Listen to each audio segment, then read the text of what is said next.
Aujourd'hui, on va connaître Hans Asperger. Bonjour, ici c'est Kobe Dovu, un éducateur spécialisé qui travaille dans une école pour les enfants atteints de l'autisme. Si vous voulez connaître l'autisme et savoir comment mieux les accompagner, suivez-moi dans ma chaîne. Hans Berger naît en 1906 en Autriche. Très jeune, il s'intéresse à la médecine et devient pédiatre à l'hôpital universitaire de Vienne. Contrairement à Leo Kanner, qui reçoit principalement des enfants présentant d'importantes difficultés de communication, Asperger travaille avec les enfants capables de parler et souvent scolarisés. Pendant plusieurs années, il observe avec une grande minutie et essaie de comprendre leur manière de penser. Comment apprennent-ils? Pourquoi réussissent-ils dans certains domaines tout en ayant tant de difficultés avec les autres enfants? À force d'observer, il finit par être convaincu qu'il existe un profil particulier qu'aucune maladie connue ne permet d'expliquer. En 1944, il publie un article intitulé Les psychopathes autistiques de l'enfance. Attention, en 1944, le mot psychopathe ne désignait simplement une personne atypique. Il faut donc pas lui donner son sens actuel. Parmi les enfants qui suivent, Asperger remarque un phénomène très particulier. Beaucoup possèdent des connaissances extraordinaires sur un sujet précis, les constellations, les locomotives et sur les calendriers.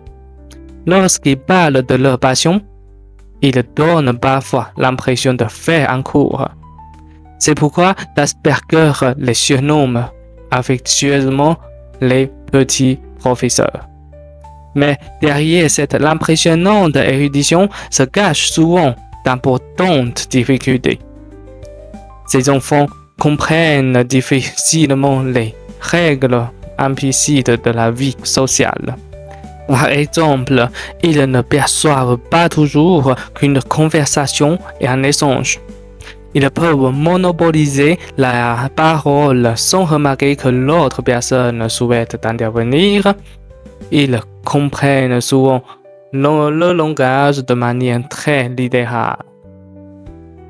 Lorsqu'on utilise une expression comme il pleut des cordes, ils peuvent d'abord chercher à comprendre ce que signifie réellement cette phrase avant d'en saisir le sens figuré. Ils ne manquent pas d'intelligence, ils traitent simplement des informations sociales et le langage d'une manière différente. Cette observation reste encore aujourd'hui une des caractéristiques importantes du trouble du spectre de l'autisme.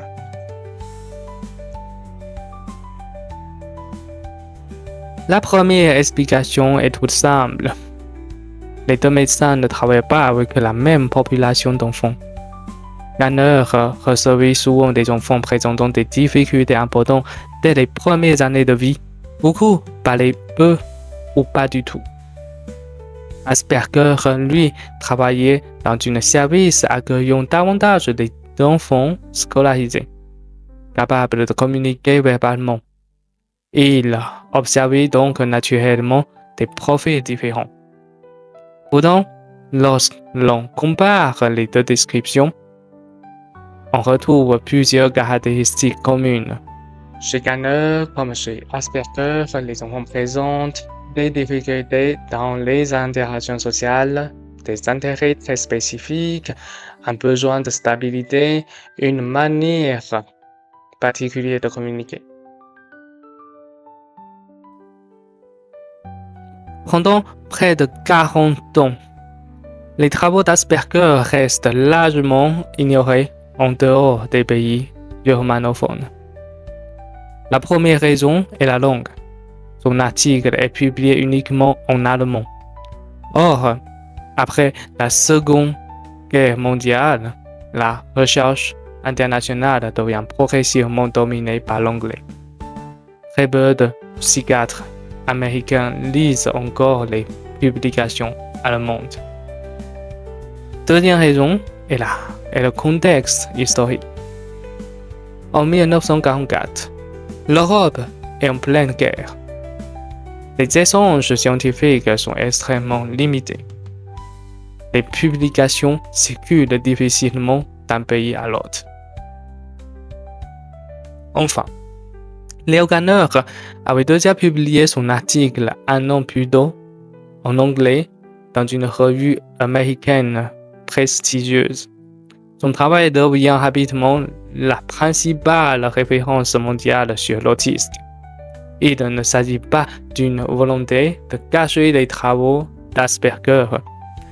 L'histoire parle plutôt d'un concours de circonstances, la guerre, la langue et la domination croissante de la recherche anglophone. Ce n'est qu'en 1981 que le psychiatre britannique Lorna Wing a découvert les travaux d'Asperger. Puis en 1991, Uta Frith a traduit ses travaux en anglais. À partir de ce moment-là, Asperger a vraiment devenu connu dans le monde anglophone. Merci d'avoir regardé cette vidéo. Si vous souhaitez continuer à approfondir vos connaissances sur l'autisme, découvrir des stratégies éducatives concrètes et mieux accompagner les enfants TSA, je vous invite à rejoindre notre chaîne. N'oubliez pas de aimer cette vidéo, partager vos réflexions dans les commentaires et vous abonner à la chaîne. À très bientôt pour une nouvelle vidéo.